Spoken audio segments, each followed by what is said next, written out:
Hello students, welcome to the Telugu PSC. This is Prabhakar Chowti.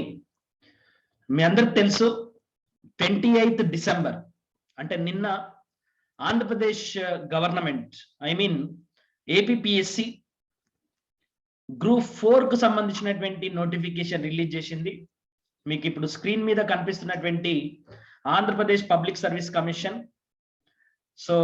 Official గా release చేసినటువంటి notification ఇది. ఈ particular notification 670 + 60 అంటే 730 పోస్టులకు సంబంధించినటువంటి నోటిఫికేషన్ ఇది. సో ఈ నోటిఫికేషన్ లో మోస్ట్ ఇంపార్టెంట్ గా మీరందరూ కూడా ఖచ్చితంగా రాయవలసినటువంటి ఆస్కారం ఉన్నటువంటి పోస్ట్ ఏంటి అని అంటే junior assistant cum computer assistant in revenue department.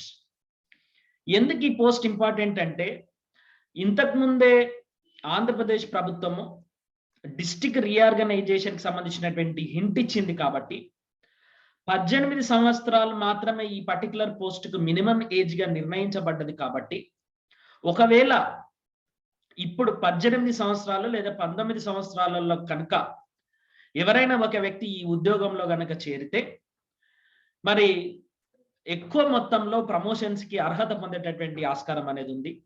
ఎక్కువ మొత్తంలో పబ్లిక్ పర్సనల్ అవసరం ఉంటుంది. కాబట్టి ఈ పర్టికులర్ పోస్ట్ మీరు గ్రూప్ 2 ప్రిపేర్ అవుతున్నా సరే, గ్రూప్ 1 ప్రిపేర్ అవుతున్నా సరే, మరి 670 పోస్టులు ఉన్నాయి. కాబట్టి ఈ పోస్టు మీరు ఖచ్చితంగా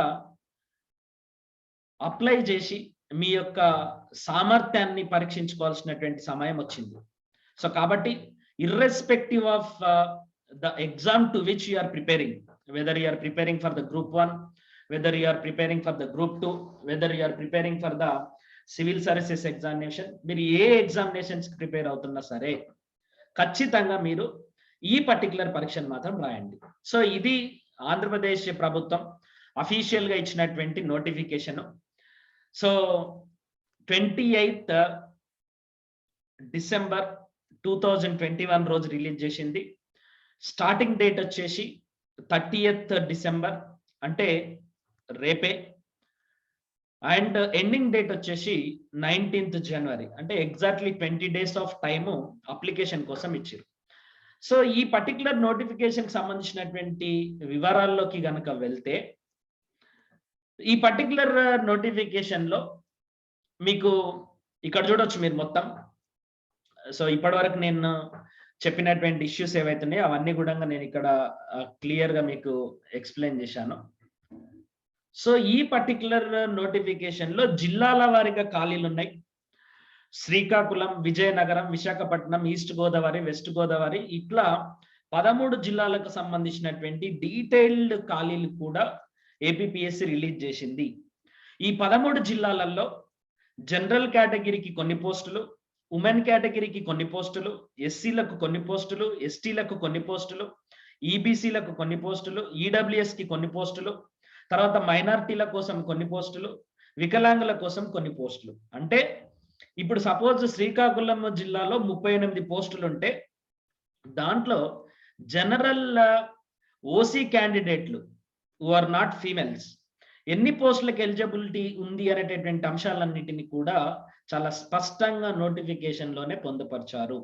ఆ పోస్టులను ఏ రకంగా మనం ఎలిజిబిలిటీ క్రైటీరియా చూసుకోవాలి అనేది కూడా నేను చెప్తాను. దాని తర్వాత ఓపెన్ అండ్ లోకల్ అంటే నాన్ లోకల్ వాళ్ళకి కొన్ని పోస్టులు, ఓపెన్ వాళ్ళకి కొన్ని, లోకల్ వాళ్ళకి కూడా కొన్ని పోస్టులు కేటాయించారు. సో వాటికి సంబంధించినటువంటి డిస్కషన్ కూడా సో మనము చేద్దాము.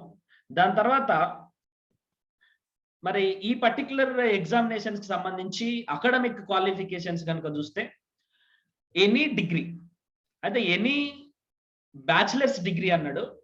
దాని తర్వాత టెక్నికల్ క్వాలిఫికేషన్ వచ్చేసి మిమ్మల్ని ఏ సర్టిఫికేట్ కూడా అడగలేదు. అంటే డిప్లొమా ఇన్ కంప్యూటర్ అప్లికేషన్ అని కానీ, మీ డిగ్రీలో కంప్యూటర్ పరీక్ష ఉత్తీర్ణుడై ఉండాలి అని చెప్పేసి కానీ, సి లాంగ్వేజ్ కానీ, C++ కానీ, ఎంఎస్ ఆఫీస్ కానీ ఇట్లాంటి క్వాలిఫికేషన్స్ సర్టిఫికేట్స్ అడగలేదు.